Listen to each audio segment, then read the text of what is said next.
नमस्कार दोस्तों, स्वागत है आप सभी का नैन्सी क्लासेस में। आज मैं पुनः आप सभी के लिए लेकर आई हूँ साइंस के टॉप मोस्ट क्वेश्चंस। तो आइए देखते हैं इन क्वेश्चंस को। आज का आपका पहला क्वेश्चन है, संसार में मानव जनसंख्या में पुरुषों तथा स्त्रियों के XX तथा YY लिंग निर्धारण का अनुपात है 1:2, 2:3, 1:1 या फिर 2:1।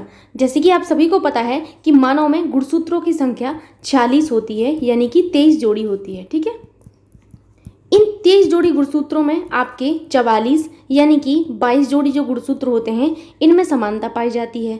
ठीक है, समानता पाई जाने की वजह से इनको ऑटोसोम्स कहा जाता है। क्या कहा जाता है? इनको हम लोग ऑटोसोम्स कहते हैं। वहीं आपका जो बचा हुआ 2 है, यानी कि एक जोड़ी जो गुणसूत्र होते हैं, ये एक जोड़ी गुणसूत्र ही आपके जो हैं आपके लिंग गुणसूत्र कहलाते हैं। ये लिंग गुणसूत्र ही डिसाइड करते हैं कि जो आपका भावी भविष्य में जो बच्चा होगा वो लड़का होगा या लड़की होगा। ठीक है, तो ये लिंग गुणसूत्र डिसाइड करते हैं। बाकी आपके 22 जोड़ी गुणसूत्र जो है समान होते हैं। ठीक है, इसीलिए इनको ऑटोसोम्स कहा जाता है। तो संसार में मानव जनसंख्या में पुरुषों एवं स्त्रियों के XX तथा YY लिंग निर्धारण का अनुपात जो होता है वो 1:1 होता है। क्या होता है? 1:1 होता है। इसीलिए आपका ऑप्शन 3 एकदम करेक्ट होगा। आइए चलते हैं नेक्स्ट क्वेश्चन की ओर। क्वेश्चन है आपसे कि पीलिया का कारण है, वेरी वेरी इंपॉर्टेंट क्वेश्चन, पीलिया का कारण है बैक्टीरिया, वायरस, प्रोटोजोआ, गोलकृमि। ये एग्जाम में कई बार पूछा जाता है पीलिया। कई बार ऐसा पूछा जाता है कि गंदे पानी से होने वाले रोग हैं तो उनमें आपका पीलिया आता है, हैजा आता है, टाइफाइड आता है। ठीक है, आपका जो पीलिया होता है ये आपका वायरस से होने वाला रोग है। किससे? वायरस से होने वाला रोग होता है पीलिया। ठीक है, पीलिया में होता क्या है कि आपके लिवर जो है लिवर संक्रमित होता है। वेरी वेरी इंपॉर्टेंट, एग्जाम में यही पूछा जाता है कि पीलिया में आपका कौन सा अंग प्रभावित होता है। तो लिवर यानी कि आपके यकृत यानी कि आपके जिगर ये प्रभावित होते हैं। कौन प्रभावित होते हैं? यकृत प्रभावित होता है आपकी पीलिया में। ठीक है, तो आपको यहाँ पर पता चल गया है कि पीलिया हमारा कौन सा है? वायरस जनित रोग है। आइए जानते हैं अन्य वायरस जनित रोग कौन कौन से हैं। तो आपके वायरस जनित रोगों में है आपके पहला तो जो आपके टाइम में चल रहा है, जो आप लोग देख के आए हैं, वो है आपका कोविड-19। कोविड भी आपका एक वायरस जनित रोग है, जैसे कि आप सभी को पता है। इसके अलावा आपका ट्रैकोमा। ठीक है, ये जो ट्रैकोमा है ये आपका एक वायरस जनित रोग है। साथ ही साथ आपका पीलिया, आप लोग पीलिया को देख के आए हैं। पीलिया के अलावा आपका माइलाइटिस, कौन सा? माइलाइटिस। ये सभी रोग आप लोगों को याद रखने हैं कि ये जो है हमारे वायरस से होने वाले रोग हैं। हर्पीज भी आपका वायरस से होता है। ठीक है, नेक्स्ट है आपका रेबीज वायरस से होता है। रेबीज के अलावा आपका खसरा भी वायरस से होता है। छोटी माता, ठीक है, छोटी माता वायरस से होता है। और आपका इन्फ्लुएंजा। ठीक है, इनके अलावा कुछ और रोग भी हैं जो मैं बता देती हूँ, इतना आप लोग नोट कर लीजिए अच्छे से। नेक्स्ट है आपके चेचक भी आपके वायरस से ही होते हैं।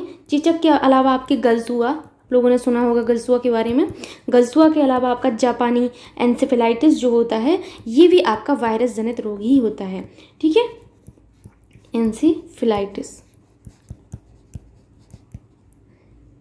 ठीक है, एड्स भी आपका वायरस जनित रोग है, याद रखना है आपको। डेंगू भी आपका एक वायरस जनित रोग है। रूबेला, आप लोगों ने रूबेला का नाम सुना होगा। रूबेला भी आपका एक तरीके का वायरस जनित रोग है। तो ये सभी के सभी रोग आपको याद रखने, इनमें न जाने कब एग्जाम में कौन सा पूछ लिया जाए, और एग्जाम में पूछा भी जाता है। कई बार एग्जाम में आता है कौन सा वायरस जनित रोग है, कौन सा आपका जीवाणु जनित रोग है, कौन सा प्रोटोजोआ जनित रोग है।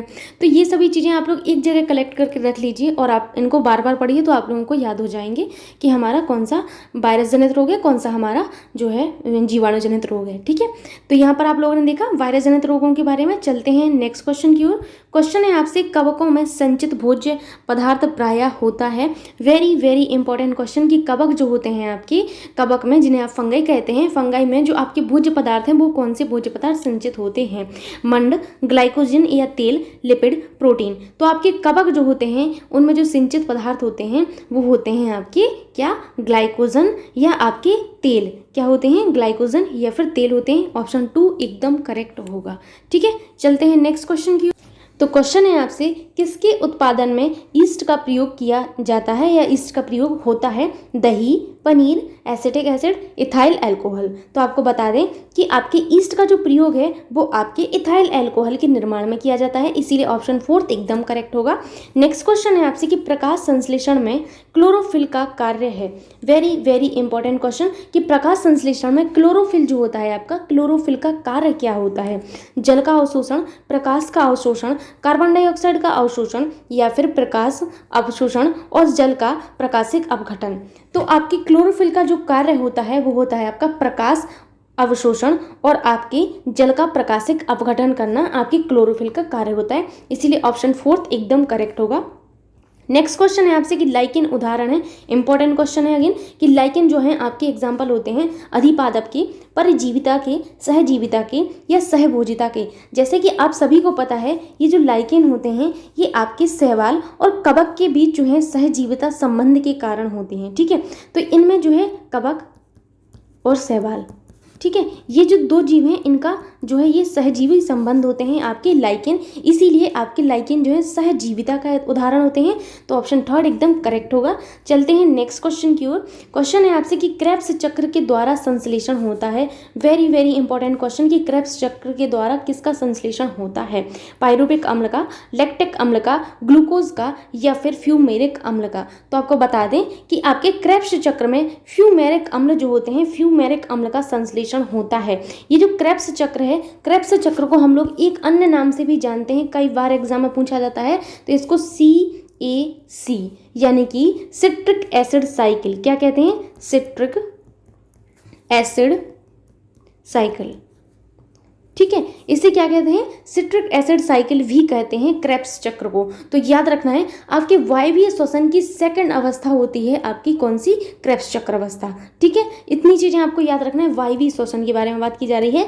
वायवीय श्वसन जो होता है, वायवीय श्वसन का मतलब है जिसमें हमें ऑक्सीजन की आवश्यकता होती है, तो ऐसे श्वसन को वायवीय श्वसन कहा जाता है, जिसमें हम लोगों की जो सेकंड स्टेज है वो आपकी क्रेब्स चक्र होती है। यह कोशिकाओं के माइटोकॉन्ड्रिया में होता है। कहाँ पर होता है? कोशिका जो होती है आपकी कोशिका के माइटोकॉन्ड्रिया में होता है। कहाँ पर? माइटोकॉन्ड्रिया में होता है। ये चीज़ याद रखनी है, ये सब बहुत इंपॉर्टेंट चीज़ें हैं, ठीक है।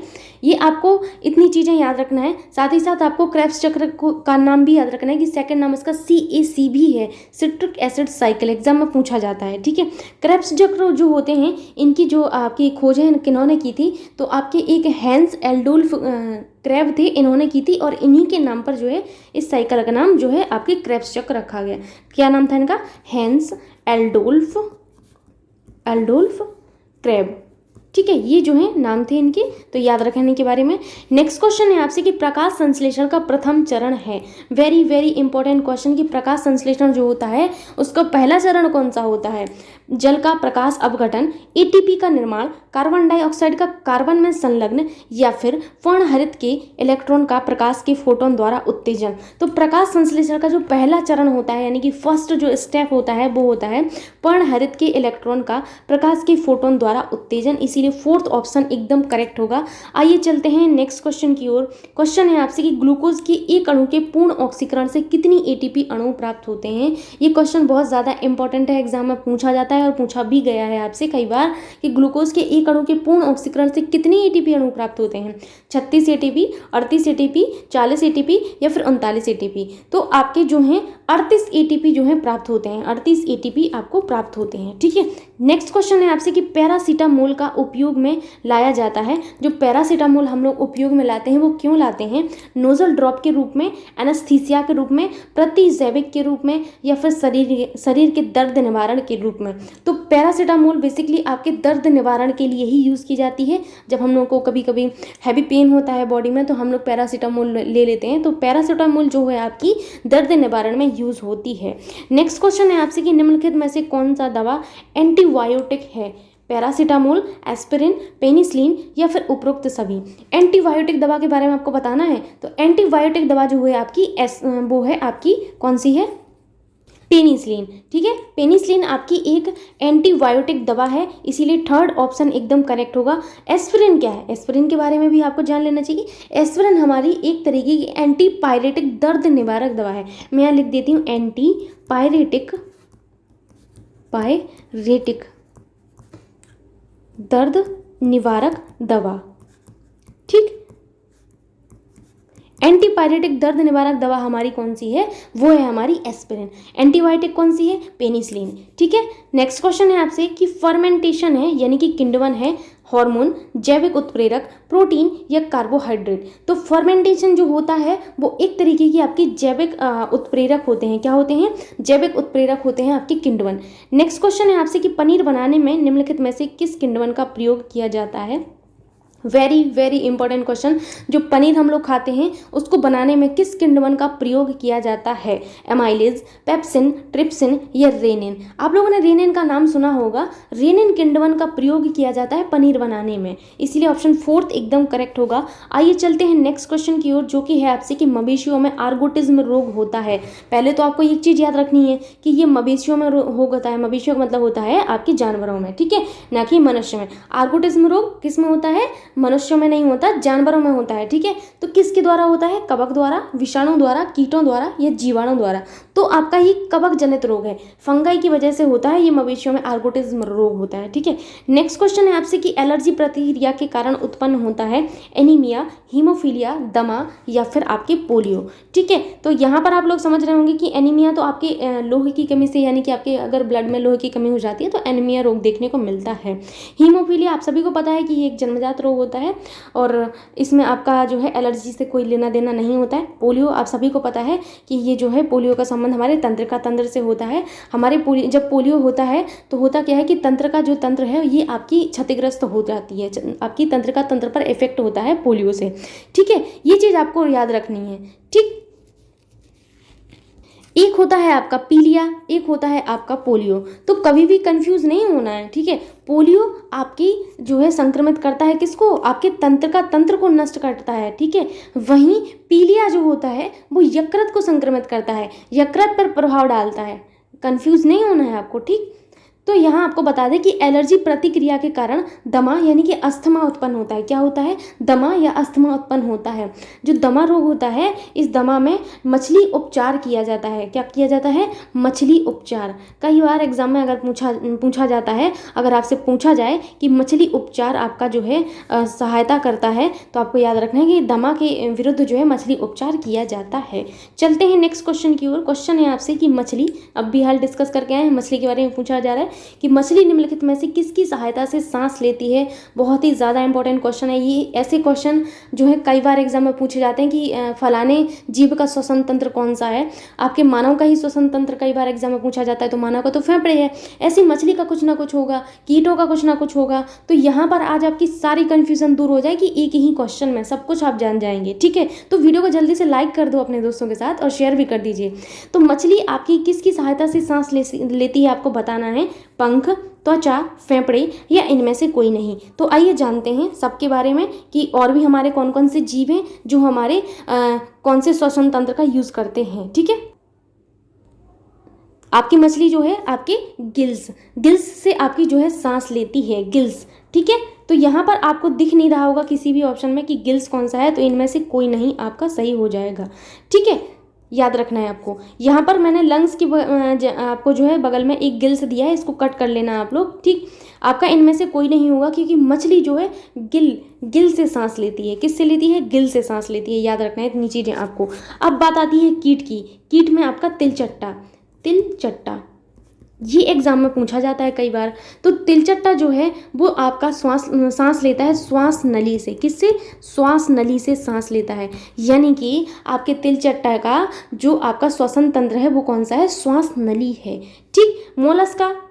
मोलस्का जो होते हैं आपकी मोलस्का और आपकी मछली, ये आपके सांस लेते हैं किससे, ये आपके सांस लेते हैं गलफड़े से। किससे, गलफड़े से, गलफड़ा, ठीक। मैं यहाँ पर सारे लिख देती हूँ, आप लोग भी इसी तरीके से एक जगह करके लिख लिया करिए तो आपको याद रहेंगे।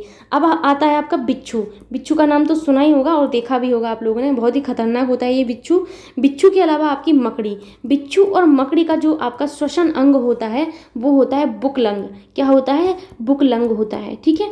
नेक्स्ट होता है आपका मेंढक आपके उभयचर में आते हैं, ठीक है। तो मेंढक आपके जो हैं सांस लेते हैं त्वचा से।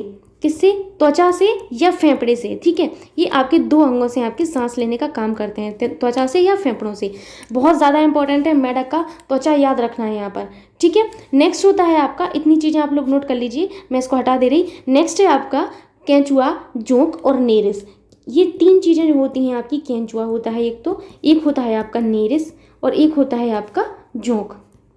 ये जो तीन हैं, ये तीनों सांस लेते हैं त्वचा से, ठीक है। इनकी त्वचा को क्लोम कहते हैं। क्या कहते हैं? क्लोम कहा जाता है। इतनी चीज़ें आपको याद रखना है। स्तनधारी आता है अब, स्तनधारी, जिसमें आप आते हैं। स्तनधारी के अलावा पक्षी और सरीसृप, ये तीन जो हैं आप अपना जो श्वसन अंग है इनका, वो है फेफड़े, ठीक है। तो यहाँ पर आपने इतने सारे जीवों के श्वसन अंग देखे हैं और जो सभी के सभी आपके इम्पॉर्टेंट हैं। इन सभी को आपको याद रखना है। एक जगह इनको अच्छे से लिख लिया करिए, तो आपको बार बार पढ़ने में आसानी होगी और ढूंढना नहीं पड़ेगा आपको, ठीक है। एक ही जगह रहेंगे तो मन भी करेगा और बार बार पढ़ भी पाएंगे आप लोग। तो यहाँ पर आप लोग समझ गए होंगे कि मछली जो होता है, मछली आपकी गिल की सहायता से जो है सांस लेती है, गिल जिसे गलफड़ा कहते हैं, ठीक है। तो यहाँ पर आपका कोई सा भी ऑप्शन नहीं था, इसलिए इनमें से कोई नहीं सही होगा।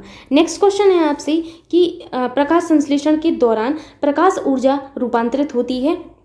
हालांकि ये मैं कई बार बता चुकी हूँ, लेकिन इम्पॉर्टेंट है तो आपको बताना है कि प्रकाश संश्लेषण के दौरान जो प्रकाश ऊर्जा है वो किस ऊर्जा में रूपांतरित होती है।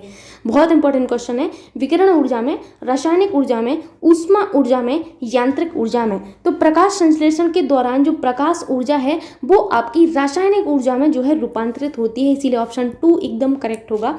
आइए चलते हैं नेक्स्ट क्वेश्चन की ओर। क्वेश्चन है आपसे कि रेशम किससे उत्पन्न होता है। रेशम के बारे में बताना है आपको कि रेशम किससे उत्पन्न होता है। स्वयं कीड़े से, रेशम के कीड़ों के लार्वा से, रेशम के कीड़ों के प्योपा से, या फिर रेशम के कीड़ों के अंडे से। तो आपको बता दें कि जो रेशम होता है वो रेशम आपके रेशम के कीड़ों के प्यूपा से जो है उत्पन्न होता है, इसीलिए आपका ऑप्शन 3 एकदम करेक्ट होगा। ये जो रेशम है ये आपका एक तरीके का प्राकृतिक रेशा होता है। कैसा होता है? प्राकृतिक रेशा होता है। एक तो होते हैं आपके मानव निर्मित रेशे और एक होते हैं आपके प्राकृतिक रेशे। तो प्राकृतिक रेशे की श्रेणी में ही आता है आपका रेशम। Very very important. ये आपके प्रोटीन से बने होते हैं। रेशम किससे बने होते हैं? प्रोटीन से बने होते हैं। ये चीज भी आपको याद रखना है। सबसे उत्तम रेशम जो है शहतूत के पत्तों पर पलने वाले कीड़ों के लार्वा द्वारा जो है बनाया जाता है। बहुत ही महत्वपूर्ण बात मैंने यहाँ पर बताई है, ध्यान से सुनिए। मैंने ये कहा कि सबसे उत्तम जो आपकी रेशम है वो बनाई जाती है आपके, जो आप लोगों ने शहतूत का पेड़ देखा होगा, शहतूत के पत्तों पर पलने वाले कीड़ों के लार्वा द्वारा बनाया जाता है, ठीक है। इतनी चीज़ें आपको याद रखना है, ठीक है। रेशम के जो कीड़े हैं इनको क्या कहा जाता है? बड़ा अजीब सा नाम है। तो रेशम के कीड़े जो होते हैं इन कीड़ों को आपका कहा जाता है आपका पिल्लू, ठीक है। पिल्लू कहा जाता है रेशम के कीड़ों को। ये चीज़ आपको याद रखनी है। रेशम पालन क्या कहते हैं? रेशम पालन को सेरीकल्चर कहा जाता है, सेरीकल्चर, ठीक। इतनी चीज़ें आपको याद रखना है। रेशम पालन नहीं होगा, रेशम की जो आपकी जो होती है तो रेशम कीट पालन होता है। क्या होता है? रेशम कीट पालन, यानी कि रेशम के कीड़ों का जो पालन होता है उसको कहा जाता है आपका सेरीकल्चर। ये चीज़ आपको याद रखना है। मैचिंग में ये सारी चीज़ें पूछी जाती हैं आपसे। नेक्स्ट क्वेश्चन है आपसे कि 1 ग्राम वसा देती है। Very very important question. 1 ग्राम वसा आपको क्या कितनी ऊर्जा देती है, आपसे ये पूछा गया है। 30 ग्राम ऊर्जा, 17 किलो जूल ऊर्जा, 9 किलो कैलोरी ऊर्जा, 4 मिली जूल ऊर्जा। बताना है आपको 1 ग्राम वसा से कितनी ऊर्जा आपको प्राप्त होती है। तो आपको बता दें कि 1 ग्राम वसा से आपको जो ऊर्जा प्राप्त होती है वो 9.3 किलो कैलोरी ऊर्जा प्राप्त होती है। लेकिन यहाँ पर कहीं 9.3 नहीं है तो 9 भी आपका चल जाएगा, इसलिए ऑप्शन 3 एकदम करेक्ट होगा। 9.3 किलो कैलोरी ऊर्जा मिलती है आपको 1 ग्राम वसा से, ठीक है। किससे? 1 ग्राम वसा से आपको मिलती है। अब बात आती है कि 1 ग्राम प्रोटीन से कितनी ऊर्जा मिलती है। तो वसा से तो 9.3 मिल गई आपको किलो कैलोरी। आपको मिलती है प्रोटीन से कितनी? 4.1 किलो कैलोरी ऊर्जा मिलती है आपको 1 ग्राम प्रोटीन से, ठीक है। नेक्स्ट है आपका कार्बोहाइड्रेट। तो 1 ग्राम कार्बोहाइड्रेट से कितनी ऊर्जा मिलती है? तो 1 ग्राम कार्बोहाइड्रेट से आपको 4.2 किलो कैलोरी ऊर्जा मिलती है। विटामिन से कितनी मिलती है? 1 ग्राम विटामिन से कितनी ऊर्जा मिलती है? बहुत ही महत्वपूर्ण बात है, इसको ध्यान से सुनिए। विटामिन से कोई भी ऊर्जा नहीं मिलती है, इसीलिए आपका 0 किलो कैलोरी प्राप्त होती हैं विटामिन से।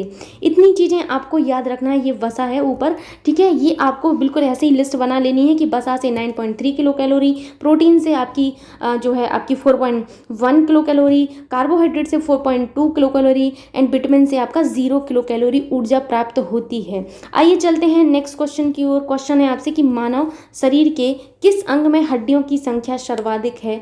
Very very important question. वैसे तो आप सभी को पता है कि मानव शरीर में 206 हड्डियां होती हैं, लेकिन मानव शरीर के किस अंग में हड्डियों की संख्या सर्वाधिक होती है ये बताना है। छाती, मस्तिष्क, उंगलियां या फिर कशेरुकाएं, बताइए। तो आपकी जो रीढ़ होती है, रीढ़ में आपकी जो है सबसे ज़्यादा हड्डियां होती हैं। कितनी होती हैं? तो 33 हड्डियां होती हैं, ठीक है। 33 आपकी टोटल हड्डियां होती हैं, 33, ठीक। तो आपकी जो रीढ़ की अस्थियां हैं यानी कि कशेरुकाएं, इनकी संख्या मैंने कितनी बताई 33। तो आप समझ गए होंगे कि फोर्थ ऑप्शन एकदम करेक्ट होगा।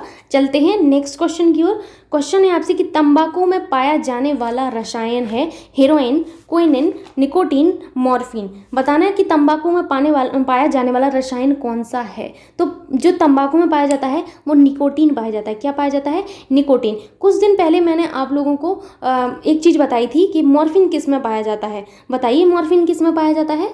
मैंने बताया था कि अफीम जो होता है, अफीम में आपकी 12% मॉर्फिन पाई जाती है। किसमें? अफीम में, ठीक है। इसी अफीम से आपके जो हेरोइन है ये बनते हैं, ठीक। वही निकोटीन किसमें? तंबाकू में पाया जाता है। चलते हैं नेक्स्ट क्वेश्चन की ओर। क्वेश्चन है आपसे कि खाद्य पदार्थों को खराब होने से बचाने के लिए प्रयोग किया जाता है बेंजोइक अम्ल, ऑक्जेलिक अम्ल, बोरिक अम्ल या एसिटिक अम्ल। बताना है कि खाद्य पदार्थ जो होते हैं इनको बचाने के लिए हम लोग क्या प्रयोग करते हैं। तो बेंजोइक अम्ल का प्रयोग किया जाता है खाद्य पदार्थों को बचाने के लिए।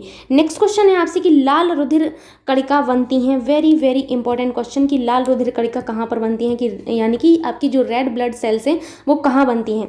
हृदय में, अस्थिमज्जा में, यकृत में या वृक्क में। तो आपकी जो रेड ब्लड सेल्स हैं ये आपकी अस्थिमज्जा में बनती हैं। ये तो आप लोगों को पहले से पता था, लेकिन मुझे ये नहीं बताना था। ये बताना है अब आपको कि आपकी जो लाल रुधिर कणिकाएं हैं ये आपके कौन से बोन मेरो में बनती हैं। एक तो होता है आपका रेड बोन मेरो, एक होता है आपका येलो बोन मेरो। तो बताइए किस बोन मेरो में बनती हैं। ये आपकी जो हैं रेड बोन मेरो में बनती हैं। किस में? रेड बोन मेरो में, यानी कि लाल अस्थि मज्जा में जो है आपकी लाल रुधिर कणिकाएं हैं ये बनती हैं। वहीं आपकी WBC यानी कि व्हाइट ब्लड सेल्स आपकी येलो बोन मेरो में बनती हैं। किसमें? येलो बोन मेरो में बनती हैं। ये चीज़ आपको याद रखनी है, ठीक है। इनकी मृत्यु कहाँ होती है? जो आपकी लाल रुधिर कणिकाएं हैं तो इनकी मृत्यु होती है आपकी प्लीहा में। कहाँ पर होती है? प्लीहा, जिसे आप लोग स्प्लीन कहते हैं। क्या कहते हैं? स्प्लीन कहते हैं। स्प्लीन में आपकी मृत्यु होती है। प्लीहा को आपके RBC का कब्रिस्तान कहा जाता है, क्योंकि इसका निर्माण तो अलग अलग जगह होता है। कैसे होता है अलग अलग जगह? अभी आपने बताया कि लाल अस्थि मज्जा में होता है, अभी आप कह रहे हैं कि अलग अलग जगह होता है। जी हाँ, आपके वयस्कों में तो आपके लाल रुधिर कणिकाओं का निर्माण अस्थि मज्जा में होता है, लेकिन भ्रूण अवस्था में आपके जो लाल रुधिर कणिकाएं हैं इनका निर्माण कहीं और होता है। कहाँ पर होता है? तो वो होता है आपके लिवर में। कहाँ पर होता है? लिवर या फिर आपकी स्प्लीन में होता है। ये देखिए अब आप, स्प्लीन एक तो विनाश का काम भी कर रही है, मतलब लाल रुधिर कणिकाओं का विनाश भी आपके स्प्लीन में होता है और निर्माण भी आपके स्प्लीन में ही हो रहा है भ्रूण अवस्था में। तो भ्रूण अवस्था में याद रखना है आपको, लिवर या फिर आपके स्प्लीन में लाल रुधिर कणिकाएं निर्मित होती हैं। वहीं वयस्क अवस्था में जो है लाल रुधिर कणिकाओं का निर्माण आपकी रेड बोन मेरो यानी कि आपकी लाल अस्थि मज्जा में होता है। WBC का निर्माण कहाँ होता है? अभी मैंने बताया आपकी येलो बोन मेरो में होता है, ठीक है। रक्त निर्माण की प्रक्रिया को क्या कहा जाता है? अब ये बताइए आप लोग। तो रक्त निर्माण की प्रक्रिया को हेमेटोपायरेसिस कहा जाता है। क्या कहा जाता है? हेमेटोपायसिस, ठीक है। मैं यहाँ लिख देती हूँ। ये चीज़ आपको याद रखनी है। एग्जाम में पूछे जाने वाली सारी चीज़ें आपको यहाँ पर बताई जाती हैं और वेस्ट क्वेश्चन आप लोगों को दिए जाते हैं ताकि साइंस का एक भी क्वेश्चन आपका छूटे ना। लेकिन उसके लिए ज़रूरत होती है कि आप लोग भी पढ़ाई करें। जितने एफर्ट मैं लगा रही हूँ उतने ही एफर्ट आप लोग लगाएं, चीज़ों को बार बार रिवाइज करें, ठीक है। तो आपके रक्त के निर्माण की प्रक्रिया क्या कहलाती है? हेमेटोपाइसिस कहलाती है, ठीक है। पाइसिस, ये चीज़ आपको याद रखनी है। कई बार एग्जाम में पूछा जाता है कि आपके रक्त की आपके शरीर में वजन कितना होता है। तो आपके संपूर्ण शरीर का 7 से 8% जो है आपके रक्त का वजन होता है। मैंने वजन की बात की है, ठीक है। कितना होता है? 7 से 8% होता है। कैसे होता है आइए जानते हैं। जैसे मेरा वजन जो है 50 किलोग्राम है, ठीक है। इससे थोड़ा सा कम है, लेकिन मैंने मान लिया अप्रॉक्स 50 केजी है। तो आप 50 केजी का 7% निकालिए। 7% यहाँ पर मैंने निकाला, 50 दूनी 100 यानी कि 7/2 यानी कि 3.5 दूनी 7 होता है। ठीक है, तो यहाँ पर क्या आएगा 3.5, यानी कि मेरे शरीर में कितना लीटर आप ब्लड होगा, तो मेरे शरीर में ब्लड होगा 3.5, ठीक है, लीटर। इतनी चीज़ें आपको याद रखनी है। ठीक, तो इसी तरीके से आप भी अपना ब्लड देख सकते हैं कि 7 से 8% होता है। मेरा कितना होगा 3.5 लीटर से लेकर 4 लीटर तक हो जाएगा। ठीक है, तो ऐसे ही आप अपना भी देख सकते हैं। नेक्स्ट है आपसे क्वेश्चन कि लाल रुधिर कणिका का आकार होता है, वेरी वेरी इंपॉर्टेंट क्वेश्चन, लाल रुधिर कणिका का आकार क्या होता है? गोलाकार, उत्तलाकार, ओव्यावतल या फिर अनियमित आकार? तो आप लोगों ने मोटे लोगों को देखा होगा, कुछ लोग बहुत ज़्यादा मोटे होते हैं, जंक फूड की वजह से बहुत ज़्यादा मोटे होते हैं लोग। तो कुछ लोग बहुत ज़्यादा खाते हैं, तो जंक फूड वगैरह जो ज़्यादा खाते हैं उन्हीं में मोटापा देखने को मिलता है। तो उनका पेट आप देखना है, जैसे मान के चलिए ये वो इंसान है। ठीक है, ऐसे तो कोई लोग ऐसे दिल पे मत लेना, बुरा मत माना, ऐसे तरीके से एक मान के चलिए ये इंसान है। ठीक है, मैंने इंसान अच्छा नहीं बनाया, मैं जानती हूँ, लेकिन मैं इंसान अच्छी हूँ। ठीक है, इस तरीके से आप लोग उनका पेट देखेंगे, ऐसे निकला होता है, ऐसे बिल्कुल ऐसे। यहाँ पर रख के कुछ भी खा सकते हो आप लोग, पानी पी सकते हो, चिप्स वगैरह खा सकते हो इधर पर रख के। इतना भयंकर वो लोग मोटे होते हैं, इनका पेट है ये जो पेट है बिल्कुल उत्तलाकार होता है। कैसा होता है? उत्तलाकार होता है। आप देखोगे जब सामने से तो उत्तलाकार आपको नजर आएगा। ठीक है, तो आपकी जो लाल रुधिर कणिकाएं हैं ये उत्तलाकार नहीं होती हैं, ये आपकी होती हैं कैसी? ओव्यावतल होती हैं। ओव्यावतल यानी कि वाई कॉन्वेक्स होती हैं। ठीक है, थर्ड ऑप्शन एकदम करेक्ट होगा। नेक्स्ट क्वेश्चन है आपसे कि चर्बी को हजम करने में जो पित्त द्रव सहायता करता है यह स्रावित होता है। आपसे ये क्वेश्चन है कि आपकी चर्बी जो होता है, चर्बी को आपके डाइजेस्ट करने के लिए एक पित्त द्रव जो है स्रावित होता है। वो कहाँ से स्रावित होता है आपको ये बताना है। पेट से, जिगर से, अग्न्याशय से, आमाशय से। ये मैं चीज़ आपको कई बार बता चुकी हूँ कि आपका जो पित्त द्रव है कहाँ से स्रावित होता है, लेकिन मुझे ये बताना था आपको कि जो पित्त द्रव है ये आपकी चर्बी यानी कि फैट्स को डाइजेस्ट करने में हेल्प करते हैं। ठीक है, तो ये आपके जो पित्त हैं ये आपके स्रावित होते हैं लिवर से। कहाँ से? लिवर से, यानी कि आपके जिगर से। ठीक है, जिगर से स्रावित होते हैं। ये करते क्या हैं ये आपको बताना था। तो जो पित्त द्रव हैं ये आपके भोजन को क्षारीय बना देते हैं। क्या बना देते हैं? क्षारीय बना देते हैं, जिस वजह से आपका खाना डाइजेस्ट होता है, यानी कि जो आपके फैट्स हैं ये डाइजेस्ट होना शुरू होते हैं। आइए चलते हैं नेक्स्ट क्वेश्चन की ओर, जो कि है आपसे कि उर्वरकों में यह तत्व अनुपस्थित होता है। आपको बताना है कि कौन सा तत्व जो है आपके उर्वरक जो होते हैं इनमें अनुपस्थित होता है। फॉस्फोरस, हाइड्रोजन, नाइट्रोजन या क्लोरीन। तो आपके उर्वरकों में फॉस्फोरस तो होता है, आपके हाइड्रोजन भी होते हैं, नाइट्रोजन भी होते हैं, लेकिन क्लोरीन नहीं होते। क्या नहीं होते? क्लोरीन नहीं होते। फोर्थ ऑप्शन एकदम करेक्ट होगा। नेक्स्ट क्वेश्चन है आपसे कि फलों के पकने से पहले गिरने पर कुछ मामलों में उपज को महत्वपूर्ण हानि होती है, इसे किसके द्वारा रोका जा सकता है? ये चीज़ मैंने महसूस की है कि कभी कभी जो आपके फल हैं उनके पकने से पहले ही आपकी जो है फसल जो है वो फल गिरने लगते हैं। आपकी मतलब फसल पकी नहीं है लेकिन वो फल गिरने लगे तो उपज को क्या होगा? हानि होगी। जैसे मैं समझाती हूँ आपको, कई बार होता ये है कि वेदर की प्रॉब्लम की वजह से खेतों में होता क्या है कि जो अनाज है, अनाज में वो फल पकने से पहले ही गिर जाते हैं। तो जब पकने से पहले गिर गए तो अंत में क्या बचेगा? कुछ नहीं बचेगा। ये टाइम सबसे ख़राब होता है एक किसान के लिए। ये मैंने महसूस किया है, तो मैं जान रही हूँ ये बहुत ही ख़राब टाइम है। तो इस को रोकने के लिए आप क्या कर सकते हैं? समुचित सिंचाई से आप रोक सकते हैं, उर्वरकों के प्रयोग को बढ़ाकर रोक सकते हैं, या ऑक्सीजन के छिड़काव से रोक सकते हैं, या खनिजों की उपलब्धता को बढ़ाकर रोक सकते हैं। तो इसमें आप ऑक्सीजन के छिड़काव कर सकते हैं इनको रोकने के लिए। तो याद रखना है आपको, आपका थर्ड ऑप्शन एकदम करेक्ट होगा। नेक्स्ट क्वेश्चन है आपसे कि रक्त का कार्य है वृद्धि कारकों को ले जाना, ऑक्सीजन की आपूर्ति, एक व दो दोनों सही हैं, इनमें से कोई नहीं। तो रक्त का जो कार्य होता है वो वृद्धि कारकों को ले जाना भी होता है और ऑक्सीजन की आपूर्ति भी होता है, इसीलिए ऑप्शन थर्ड एकदम करेक्ट होगा। आइए चलते हैं नेक्स्ट क्वेश्चन की ओर। क्वेश्चन है आपसे कि शरीर की सबसे मजबूत स्नायु है, यानी कि आपसे मसल के बारे में पूछा जा रहा है कि स्ट्रॉन्गेस्ट मसल आपकी बॉडी में कौन सी है। बहुत ही महत्वपूर्ण क्वेश्चन है ये वाला, आपको बताना है। तो ऑप्शन हैं आपके रेप्टस, फीमरस, सोलियस, बाइसेप्स या फिर आपकी स्टार्नोमास्टाइल बताना है आपको। तो आपके शरीर की सबसे मजबूत जो स्नायु है उसका नाम है आपका, क्या नाम है? सोलियस। ठीक है, इसीलिए ऑप्शन 2 एकदम करेक्ट होगा। आइए चलते हैं नेक्स्ट क्वेश्चन की ओर, जो कि आपसे है कि फूल का चमकीला तथा आकर्षक भाग है पुष्प, वृंत, दलपुंज, वाहदल या फिर दल। तो पुष्प का जो चमकीला और आपका आकर्षक भाग होता है उसे दलपुंज कहा जाता है, इसीलिए ऑप्शन 2 एकदम करेक्ट होगा। जो दलपुंज है इसको आपके जो है फूल का चमकीला और आकर्षक भाग जो है अंश कहा जाता है। ठीक है, अब आप लोग ये चीज़ बताइए कि फ्लावर के डंठल को क्या कहा जाता है। जो डंठल होता है, डंठल ये डंठल को क्या कहते हैं? ये डंठल जो है इसको पीडिकल कहते हैं। क्या कहते हैं? पीडिसेल। ठीक है, पीडिसेल, ये चीज़ आपको याद रखना है, पीडिसेल कहते हैं, जिसे कहते हैं पुष्प आपके व्रंत कहते हैं, पुष्प व्रंत। ये चीज़ आपको याद रखनी है। ठीक है, तो आज के क्वेश्चंस यहीं तक थे। आई होप आप सभी को सारे क्वेश्चंस समझ में आए होंगे। यदि आपको वीडियो अच्छा लगता है और सारे क्वेश्चन आपको समझ में आते हैं तो आप लोग वीडियो को लाइक कर सकते हैं और अपने दोस्तों के साथ शेयर भी कर सकते हैं। और साथ ही साथ इसी तरीके से बने रहिए नैंसी क्लासेस पर और भी वीडियोज़ के लिए, और चैनल को सब्सक्राइब करना ना भूलें और बेल आइकन को भी दबा लें ताकि आपकी साइंस की कोई सी भी वीडियो मिस ना हो। And thank you so much. मिलते हैं अगले वीडियो में, तब तक के लिए बाय बाय।